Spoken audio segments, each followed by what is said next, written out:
जंगल के पास एक घास का मैदान था। एक मोटा ताज़ा गधा रोज वहां हरी घास चरने आया करता था। एक दिन वह बड़े मजे से घास के मैदान में चर रहा था। तभी जंगल से एक भेड़िया वहां आ गया। वह शिकार की तलाश में निकला था। उसे बड़े जोरों की भूख लगी थी। गधे को देख वह बड़ा खुश हुआ और सोचने लगा, इस गधे का शिकार कर कई दिनों के भोजन का बंदोबस्त हो जाएगा।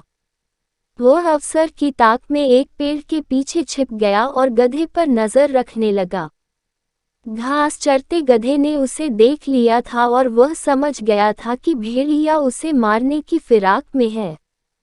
वह यह सोच ही रहा था कि भेड़िया उसकी ओर आने लगा। जान बचाने के लिए गधे ने एक युक्ति लगाई और वह लंगड़ा कर चलने लगा। उसे यूं लंगड़ा कर चलते देख भेड़िए ने पूछा, क्यों? क्या बात है? तुम यूं लंगड़ा कर क्यों चल रहे हो?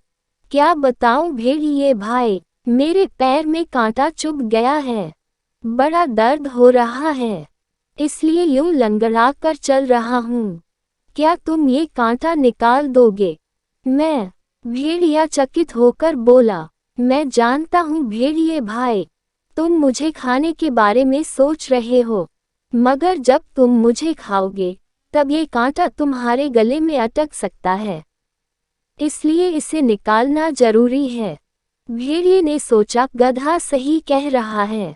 खाते समय मैं बेकार की मुसीबत क्यों मोल लूं? इसका कांटा निकाल ही देता हूँ, फिर इसे मारकर मजे से खाऊंगा। वह बोला, जरा दिखाओ तो तुम्हें कहाँ कांटा चुभा है। गधे ने अपना पैर उठा दिया। भेड़िया उसके पैर के पास गया और कांटे को ढूंढने लगा। जब गधे ने देखा कि भेड़िए का ध्यान पूरी तरह से उसके पैर पर है, तो उसने एक जोरदार दुलत्ती उसको मार दी।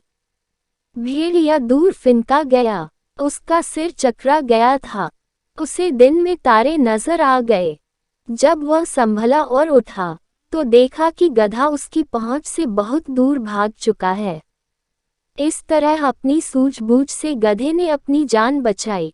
भेड़िया सोचने लगा, जो काम मेरा नहीं बल्कि वैद्य का था, अर्थात कांटा निकालने का काम, उसे करने के चक्कर में मैंने दुलत्ती भी खाए और अपने शिकार से हाथ धो बैठा। आइंदा से उस काम में कभी हाथ नहीं डालूंगा जो मुझे नहीं आता। सीख, विपत्ति के समय सूझबूझ से काम लें। जो काम अपना नहीं है उसमें जबरदस्ती दखल न दें, अन्यथा लेने के देने पड़ जाएंगे।